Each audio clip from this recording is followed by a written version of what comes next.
ఖమ్మంలో deputy CM బట్టి విక్రమార్క మాట్లాడుతున్నారు. ఇప్పుడు ఆ లైవ్ చూద్దాం. సంస్థ సింగరేణి గనులంటే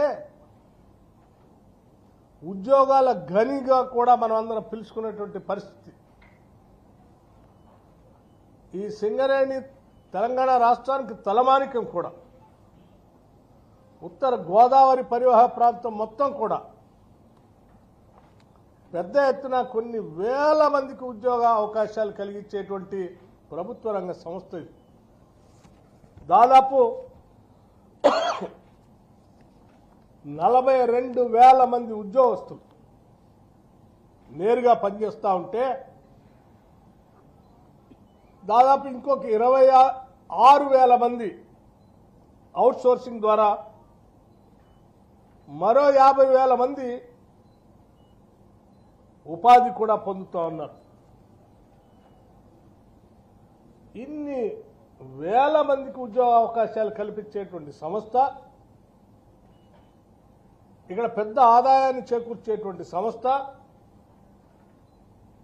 ఈ రాష్ట్రానికే తలమానికంగా ఉన్నటువంటి ప్రభుత్వ రంగ సంస్థ అయినటువంటి సింగరేణికి సంబంధించిన బొగ్గు గనుల పరిస్థితి, సింగరేణి పరిస్థితి రాష్ట్ర ప్రజలకు తెలియాల్సిన అవసరం ఉంది.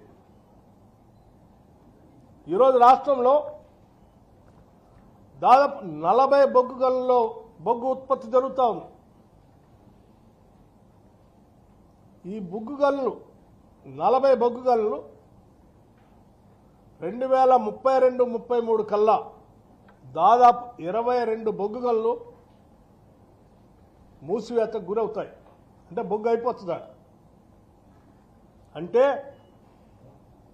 ఇప్పుడు ఉత్పత్తి అవుతున్నటువంటి 70 మిలియన్ టన్నుల బొగ్గు ఉత్పత్తి 2060 నాటికి 17.28 మిలియన్ టన్నులకి పడిపోతుందనే అంచనాలు కూడా ఉన్నాయి. అంటే ఎంత గణనీయంగా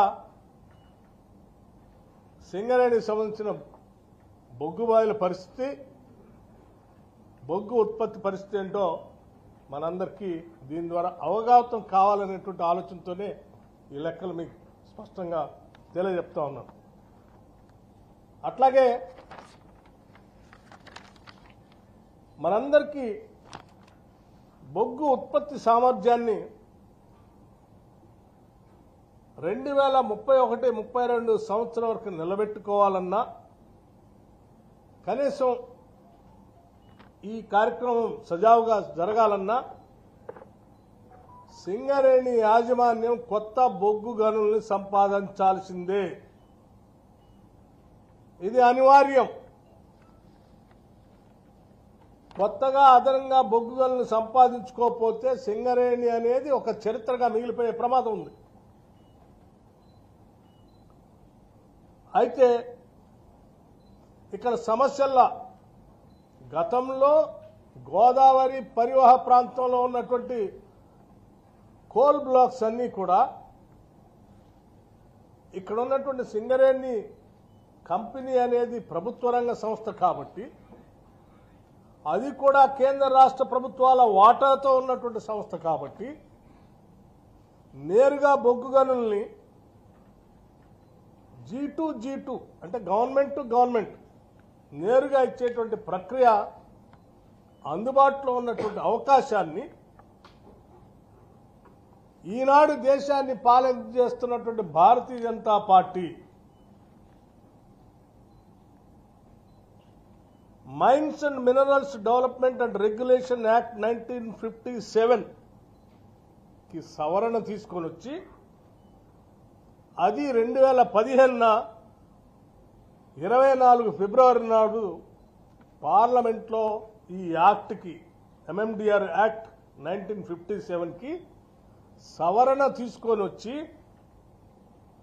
దేశంలో ఉన్నటువంటి బొగ్గు గనులన్నింటినీ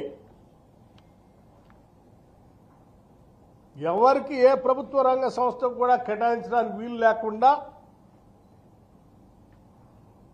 బొగ్గు కోల్ బ్లాక్స్ అన్నింటినీ ఆక్షన్ ద్వారా, అంటే వేలంపాట ద్వారా ఇచ్చే విధానాన్ని చట్టం తీసుకొచ్చారు. 2015 24 ఫిబ్రవరి నాడు ఎవరు తీసుకొచ్చారా దీన్ని? ఇప్పుడున్నటువంటి కేంద్ర ప్రభుత్వం ఆడ బిల్లు పెడితే ఆనాడు కొట్లాడి తెచ్చుకున్న తెలంగాణ రాష్ట్రంలో 10 ఏళ్ల అధికారంలో ఉన్నటువంటి బీఆర్ఎస్ పార్టీకి సంబంధించిన పార్లమెంటు సభ్యులు అందరూ కూడా 2015 నాడు ఈ బిల్లుకి మద్దతు ఇచ్చి ఓటేసి సపోర్ట్ చేసి సింగరేణి కాలరీస్కి నేరుగా బొగ్గు అంటే బ్లాకులు కేటాయించడానికి అవకాశం లేకుండా ఆ యాక్ట్ని తీసుకొని వచ్చిన దాంట్లో వీళ్ళు కూడా ప్రధాన భూమిక పోషించారు. ఇగో వీళ్ళు ఈరోజు తెలంగాణ ప్రయోజనాల గురించి మాట్లాడుతున్నాం. నిజంగా తెలంగాణ ప్రయోజనాల గురించి సింగరేణికి సంబంధించిన బొగ్గు బాయిల్ మనమే పొందాలని ఏమాత్రం ఆలోచన ఉన్నా అదే రోజు మీరు తెలంగాణకు సంబంధించిన పార్లమెంటు సభ్యులుగా ఆ యాక్ట్ని వ్యతిరేకించి మద్దతు ఇవ్వకుండా ఆ యాక్ట్ బిల్లు పాస్ కాకుండా చూసేవాడు. ఆ రోజు సంపూర్ణంగా మద్దతు ఇచ్చి బిల్లు పాస్ అయ్యేటట్టు చేసి